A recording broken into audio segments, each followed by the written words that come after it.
Hey!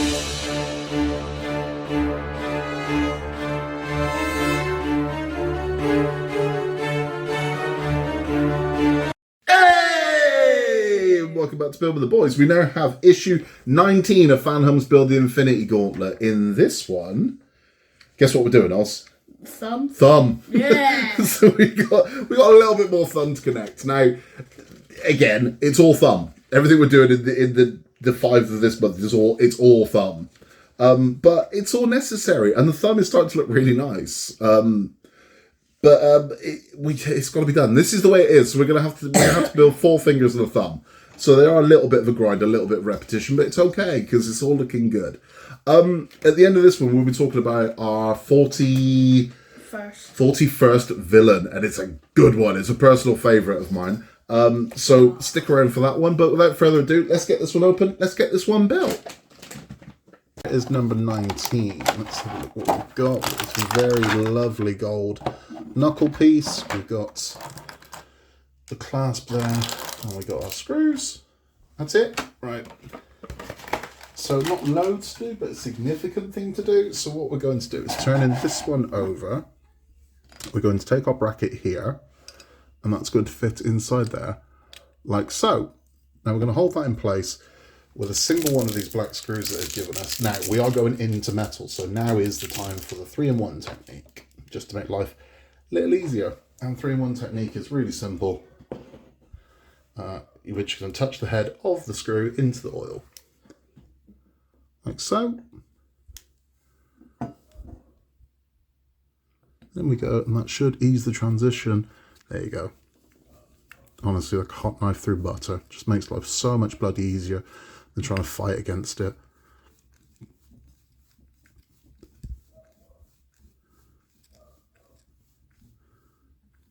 So that's that one in. Now, this should clip to the thumb. He hopes. Let's make sure this is around the right way.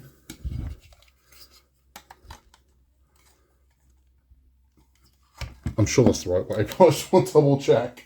Because, yeah, once it's on, it's on. That is the right way. Right, so this should clip.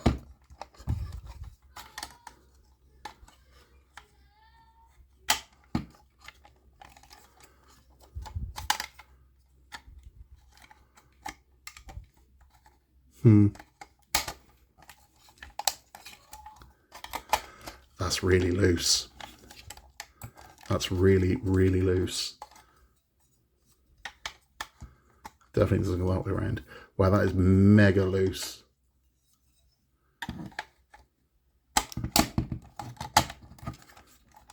Not happy about that. Not happy about that at all. Right, I'm going to see if I can fix this. So, believe it or not, I had to spank it. So if you've got the same, now that is going nowhere. If you had a problem like mine, I had to give it a proper whack, and it, I was holding it, gave it a spanking, and it locked in, which I appreciate. With as phallic as this looks, and me spanking it, it's a bit weird, but you know, that's the way it is. So this is then going to touch onto there, and that is our thumb complete. And my God, what a thumb! Look at the size of the bloody thing. That's ridiculous, absolutely ridiculous. That's all for this one. Let's have a chat. Quickly before we chat, the one thing I have noticed is there a significant light bleed coming up the side of here. That is going to move over to here. You can see light bleeds coming through there, light bleeds coming through there. I ain't having that. So what we're going to do is we are going to get some insulation tape, and we are going to mask all along there, and I'm going to make sure no light is bleeding through this. I advise you do the same. So that's that one done, nice and simple. I mean, you've got to give it a bit of a whack, but other than that, it's okay. It's all sorted. It's just thumb.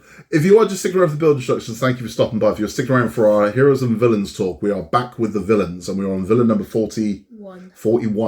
And it's a good one. It's a personal favourite of mine. It is this guy.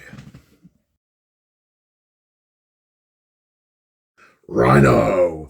So Rhino is the polar opposite of Spider-Man as villains go. He's this humongous kind of powerhouse that is just going to smash through everything. I love Rhino. The amount of dust-ups that him and Spider-Man have had have just been great. I thought a Russian guy in a rhinoceros machine. I mean, this is the thing as well. He has been committed to film, so he's been on film once, but he's going to be on film again next year Which one? Kraven the Hunter. Yeah, that. So he was on film portrayed by Paul Giamatti, where he was completely robotic suit. Now, the Rhino suit was always that. It was a suit, but in the comics, it's fused to his skin. He can't take it off. Yeah. So he was a pro wrestler originally, and he had that skin sort of grafted to him. And over the years, they've sort of modified it and upped it. But it is a suit. He just can't take it off. His name's Alexi. Alexi, yeah.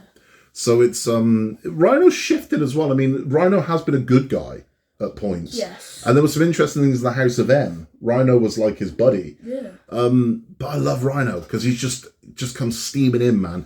And this is the thing as well. Whenever Rhino's underrated. He is completely underrated. And whenever Rhino joins a comic book story, bang, he's through a wall and he's there, right? There's no kind of build up to him. It's just like out of nowhere. You can see the kind of rumbles and then boom, here he is. And I kind of like that. Like how he just powers in. And he is going to be in Kraven the Hunter next year. Now, we ain't so sure about that movie, man. It's Kraven time. But we have seen that in the trailer, in the Red Band trailer, you do see a guy change into Rhino. So he's just like human, and then his hands start turning into rhinoceros paws. And we're like, that'll be interesting. But look, it's it is what it is. We'll see. We'll find out, won't we? What it's going to be like. Comics, I swore that I'm not big on Rhino. He's just underrated. Really, he's not really in a lot of them. But I remember I used to watch like this Spider-Man TV show, and he like took this serum that like Doc Connors took. Yeah. And that made him the Rhino. Okay. Because it was like multiple different animal serums. So Yeah. And he took the Rhino. Okay. Yeah. So I don't know. There's been a lot of variants. There has been a lot of variations on Rhino over the years. So again, he's been like almost like he's wearing a mech. Yeah. That's what he was in the Andrew Garfield films. Yeah. He was wearing like a mechanized suit. But I like Rhino, man. I just do, because I think sometimes you just need that kind of villain. You need that kind of villain that's just pure power, and you know like you got Juggernaut for the X-Men. Yes, he is kind of like he's basically Spider-Man's Juggernaut. Yeah, I do like the Rhino. I've always liked Rhino. I mean, he is a base character. He's never going to be the criminal mastermind behind anything. But he is going to be the guy you got to get past to get to the criminal mastermind, you know. So he's a little bit henchman-y, but he's not he's like leader of henchmen. He's leader of yeah, I'd say that. He's like below mastermind, but not certainly not nameless henchman. Yeah, no, I like Rhino, I do, and he's definitely deserving to be on this list. Anyway, that's all from this one. We're back very, very soon with issue 20 of Fanhome's Build the Infinity Gauntlet. If you haven't yet, please remember to like and subscribe. It helps our channel massively. You can contact us at buildingtheboys@outlook.com. You alright, dude? Yeah, I'm fine. And in a world where you can be anything at all, just be nice. We'll see you very, very soon for issue 20. I've been Scott. You've been Oscar. We will catch you next time. Bye.